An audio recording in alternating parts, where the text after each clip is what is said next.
bitches, it's the misanthropic one, aka He Who Hungers, and I'm back up in this bitch for another rant. Shout out my homie Salty Cracker. If it wasn't for him, I probably wouldn't have picked this one up.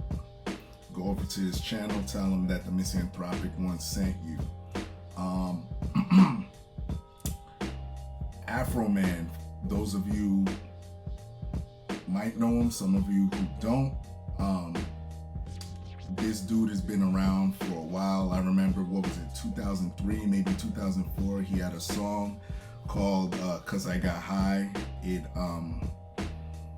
It took the airwaves by storm. I remember it was hilarious. Even the video was funny. And Afroman, you know, he kind of, I don't want to say faded from the mainstream, because I mean, he has millions and millions of views, but I don't think that his popularity as far as video wise, you know, because you had MTV out, you had all these different vehicles. Granted, he still has millions of views, like I said, on different videos, but the delivery isn't really the same as back in the day. But this is a play, this new song he has called Hunter Got High is obviously a play on Cause I Got High. And first off, it's hilarious as hell. If you listen to it bar for bar, it is funny. Secondly, you know, once you go at the establishment, particularly, you know, these far left Democrat types, you know, the hit pieces are coming, and look at what we have here.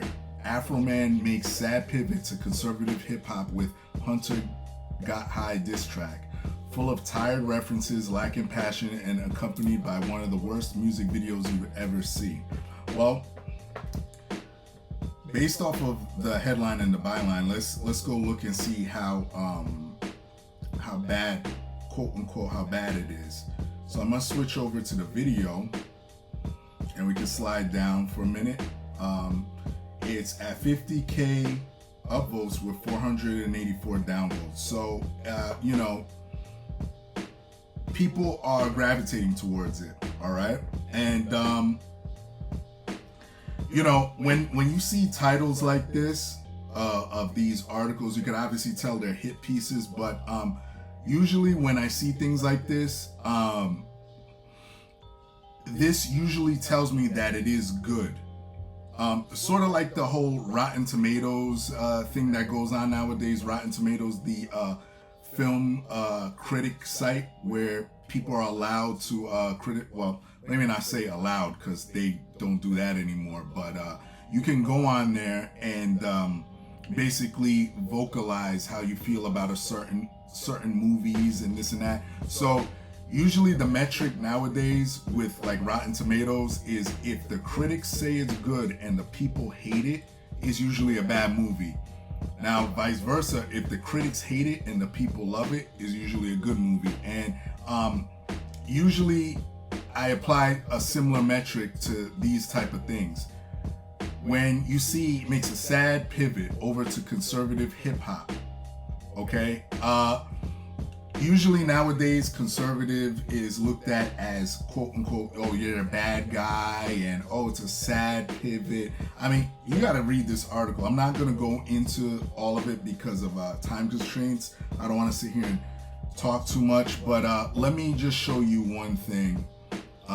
Usually, like I said, the title is one giveaway, but also this is another giveaway. When you look and see someone like this, you can automatically tell sometimes, and it's sad, you know what I mean? You shouldn't really be like this, but a lot of people force you to be like this. When you see soy boys like this, you already know where he's coming from.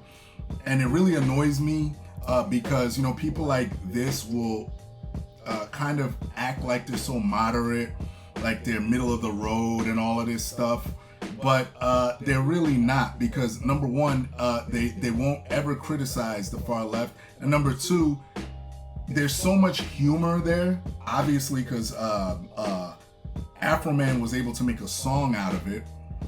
You know, there's so much humor, you should be able to say, okay, yeah, even though I agree with this side, okay, I can see where he's coming from. It's funny. You know what I mean? So when people come out here and they say, oh, you know, I don't really take a side, but you see them hammer one side, yeah, they're far left liberals. I mean, you just call it what it is.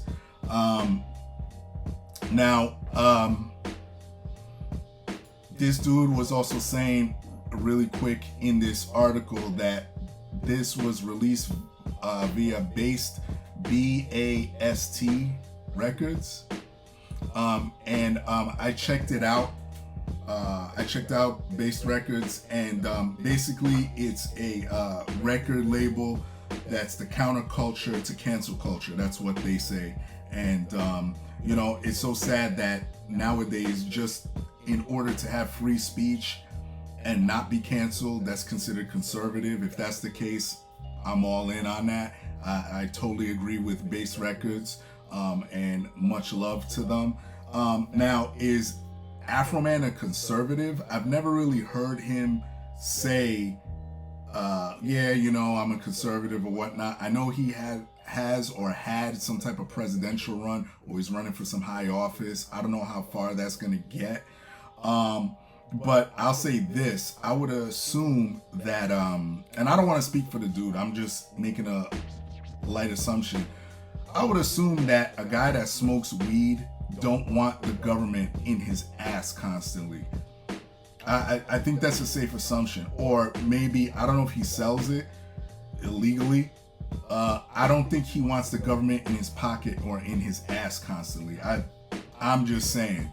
So yeah, I'll leave the link to this shit piece here. Read it at your own leisure. Again, if you think like me, you already know where this article's going. Shouldn't be a surprise. And shout out to Afroman. Love the track. I thought it was hilarious as hell. And that's it. Everybody else, y'all know the deal. Leave your love, leave your hate. Most of all, subscribe. And that's it. Peace, bitches.